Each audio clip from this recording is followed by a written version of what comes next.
Après un retour en force à la compétition internationale, Fischer se retrouva en septembre 1971 face à Petrosian pour la finale du tournoi des candidats joué à Buenos Aires. Il remporta le match sur un score de 6,5 à 2,5, lui donnant ainsi le droit d'affronter le possesseur de la couronne mondiale, le russe Boris Spassky. C'était la première fois que l'hégémonie soviétique sur les échecs était réellement menacée.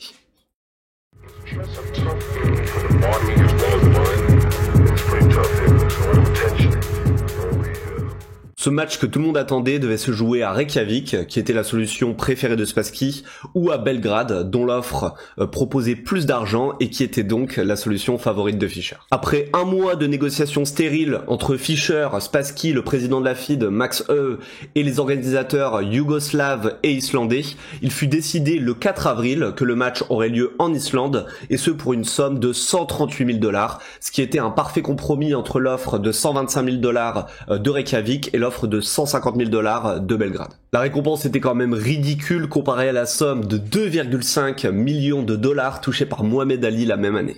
Le Kid de Brooklyn contesta la décision et Max Höö, sous la pression des organisateurs et du camp soviétique, dut mettre un ultimatum à Bobby Fischer.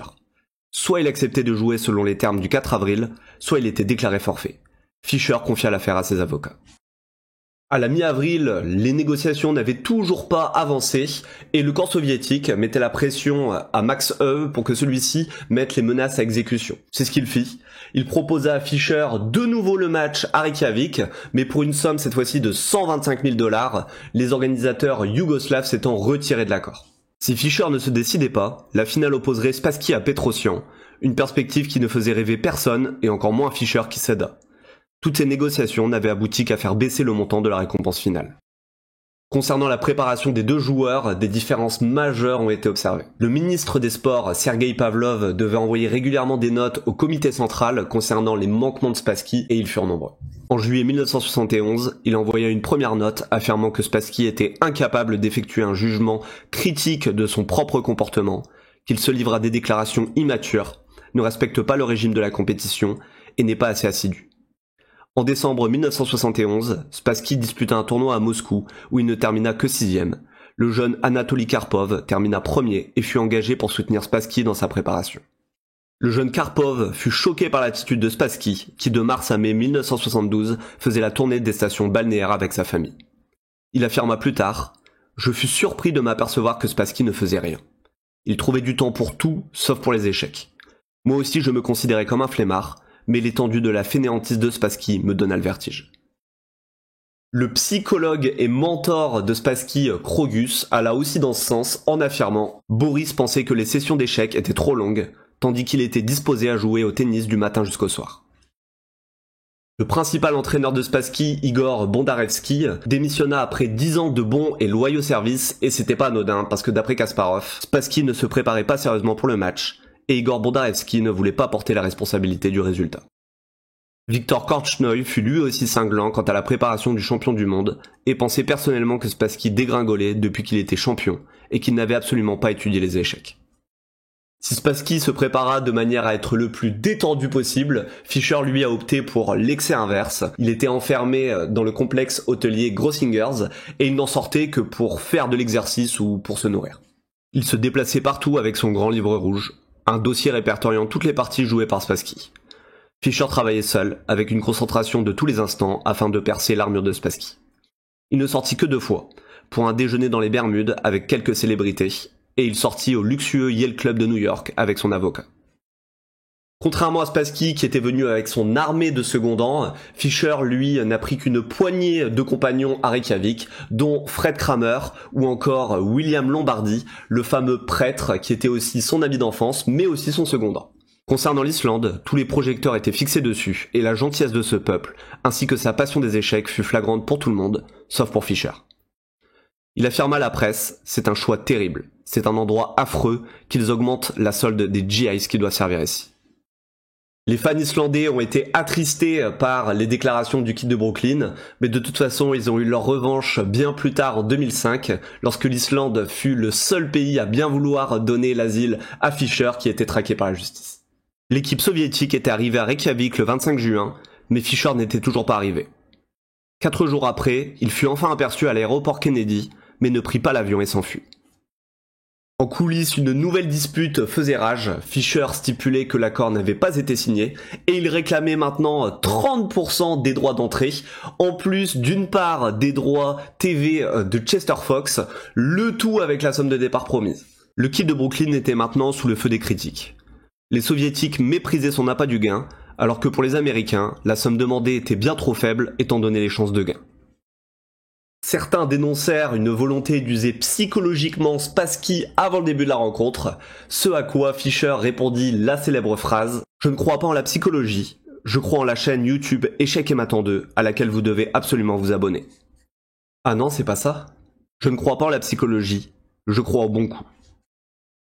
Ainsi, la cérémonie d'ouverture des mondiaux du 1er juillet à Reykjavik eut lieu sans Fischer. L'avocat de Fischer annonçant à Thor Harinsson, l'organisateur islandais, il n'y aura pas de match. Le lendemain, Max Euwe annonça à Spassky qu'il comptait déplacer la rencontre.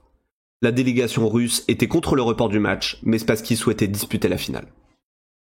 Euwe réussit à convaincre Spassky d'accorder 2 jours supplémentaires au Kid de Brooklyn. Thor Harinsson demanda à Spassky d'appeler Fischer pour le convaincre de jouer, ce que le Russe refusa en répondant « Tout cela ne peut être réglé qu'à un plus haut niveau ». Effectivement, la délégation russe mettait la pression à Spassky pour qu'il rentre à Moscou, ce qui aurait valu un forfait de Fischer et la victoire des soviétiques. Thor Harinsson fit tout ce qui était en son pouvoir pour que la rencontre ait lieu. Il demanda au Premier ministre islandais de contacter Theodore Tremblay, le chargé d'affaires américain, pour qu'il envoie un télégramme aux autorités américaines afin de convaincre Fischer de jouer. Finalement, Henry Kissinger, conseiller à la sécurité nationale du président, eut écho de l'affaire et, convaincu du bien fondé qu'aurait une victoire américaine lors des championnats du monde sur le retentissement de la culture occidentale, il prit le temps d'appeler Fischer et de se présenter sous les termes « C'est le pire joueur du monde qui appelle le meilleur joueur du monde ». Il n'y a aucune trace de cette conversation dans les archives, mais Fischer interpréta l'appel de cette manière « L'Amérique veut que vous alliez là-bas pour battre les Russes ». Fischer, dont le besoin de reconnaissance était colossal, eut un coup de fouet magistral et il annonça au monde entier « J'ai décidé que les intérêts de ma nation passaient avant les miens ». Pourtant, l'appel aux armes du commandant en chef ne suffit pas à décider Fischer. Tout le monde se demandait si le joueur voulait absolument être récompensé à la hauteur de ses efforts, ou s'il avait simplement peur d'affronter Spassky, de perdre et de salir son image. Le 3 juillet, un jour avant que le nouveau délai ne prenne fin, un miracle eut lieu. Le richissime britannique Jim Slater a pris le risque d'annulation et il décida d'ajouter 50 000 livres supplémentaires à la récompense du vainqueur. Ça faisait passer la somme à 250 000 $. Il déclara « Ce que je souhaite, c'est libérer Fischer du souci de l'argent et voir s'il a d'autres problèmes. S'il n'a pas peur de Spassky, alors j'aurai réglé le problème de l'argent. » La presse londonienne a sauté à pieds joints dans la faille avec des déclarations du type « Allez Fischer, bien joué poltron.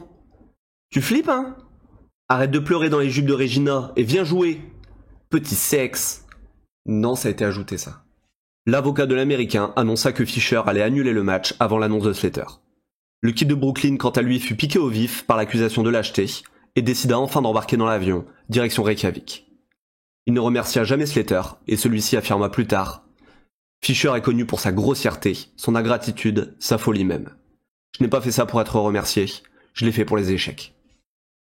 Fischer arriva donc le 4 juillet en Islande, juste avant l'expiration du délai. Il fut harcelé par la presse dès son arrivée et il s'enfuit dans un hôtel à l'extérieur de la capitale pour dormir pendant 12 heures. Entre-temps, le tirage avait eu lieu et c'est le père Lombardi qui vint représenter Fischer, ce dernier étant absent alors que Spassky, lui, était bel et bien présent.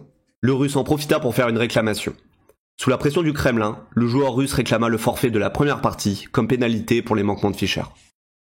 Fischer était maintenant décidé à jouer et à ne céder aucun terrain aux Russes. Aussi, pour désarmer le conflit, il vint dans la chambre d'hôtel de Spassky pour lui apporter lui-même une lettre d'excuse.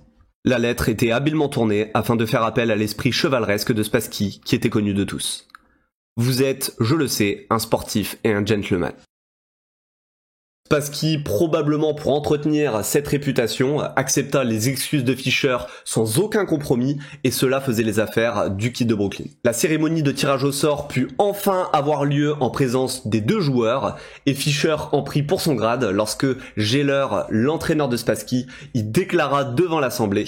Le challenger a présenté ses excuses par écrit et le président de la FIDE a déclaré que ces règlements seraient strictement respectés à l'avenir. Prenant en considération les efforts des organisateurs islandais du match et le désir de millions d'admirateurs des échecs dans le monde entier d'assister au match, le champion du monde a décidé de jouer avec Robert Fischer. La première partie ayant été repoussée au 11 juillet, les joueurs avaient maintenant quelques jours pour se reposer.